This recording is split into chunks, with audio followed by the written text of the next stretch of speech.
23 साल के राहुल ने कोलकाता में आत्महत्या कर ली। वह क्रिकेट के विश्व कप में भारतीय टीम की हार का सदमा बर्दाश्त नहीं कर सका। यह तो एक उदाहरण है, देश के अन्य हिस्सों में दूसरे नौजवानों ने हार के सदमे को कैसा झेला, इसका पूरा विवरण उपलब्ध नहीं है।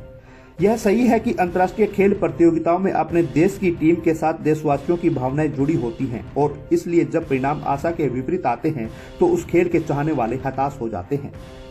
विनीत नारायण अपने लेख में लिखते हैं कि खेलों में हार जीत को लेकर अक्सर प्रशंसकों के बीच हाथापाई या हिंसा भी हो जाती है। इसका उदाहरण है दक्षिणी अमेरिका के देश, जहां फुटबॉल के मैच अक्सर हिंसक झड़पों में बदल जाते हैं। यूरोप और अमेरिका में भी लोकप्रिय खेलों के प्रशंसकों के बीच ऐसी वारदातें होती रहती हैं।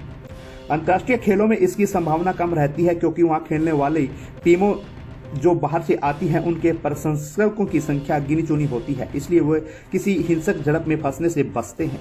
यहाँ हम पिछले हफ्ते अहमदाबाद के नरेंद्र मोदी स्टेडियम में क्रिकेट विश्व कप के लिए खेले गए फाइनल मैच के प्रभाव की विस्तार से चर्चा करेंगे और सोचेंगे कि आखिर क्यों राहुल ने खेल के पीछे अपनी जान दे दी।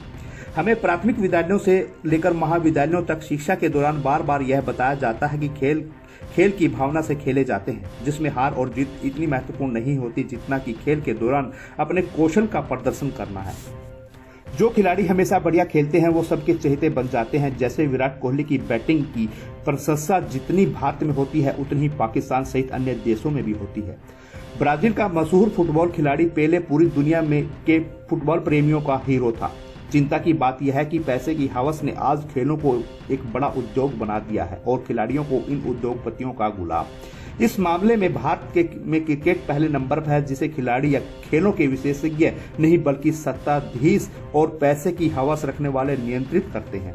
इसलिए क्रिकेट को इतना ज्यादा बढ़ावा दिया जाता है। खेल के नाम पर अरबों खरबों के वारे न्यारे किए जाते हैं। कौन नहीं जानता कि क्रिकेट मैच के लिए स्टोरिये लार टपकाए बैठे रहते हैं। बार बार इस तरह के मामले उछले हैं जब क्रिकेट के सट्टे या मैच फिक्सिंग के आरोपों में क्रिकेट कंट्रोल बोर्ड के सदस्यों पर भी छींटे पड़े हैं। हमारे देश में बड़े बड़े घोटालों की जांच तो कभी तार्किक परिणति तक पहुंचती ही नहीं, केवल अखबारों की सुर्खियां और राजनीतिक लाभ का सम्मान बनकर रह जाती हैं। पिछले हफ्ते की घटना को ही लीजिए। 1.25 लाख दर्शकों की क्षमता वाले स्टेडियम में प्रवेश पाने के लिए टिकटों की जमकर कालाबाजारी हुई।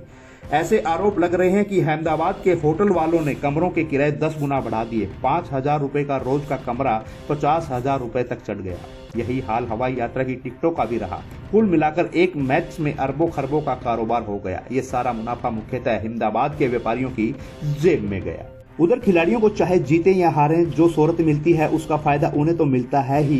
बड़ी बड़ी कंपनियां उन खिलाड़ियों को दिखाकर विज्ञापन बनाकर मोटा लाभ कमा लेती हैं। इस सारे मायाजाल में घाटे में तो आम दर्शक रहता है, जो बाजार की शक्तियों के प्रभाव में इस मायाजाल का शिकार बन जाता है। कुछ देर के लिए मनोरंजन के लिए वह अपना कीमती समय और धन गवा बैठता है। उसकी हालत वैसी ही होती है जैसी न खुदा ही मिला, न विशाले सनम, न इधर के रहे न उधर के रहे।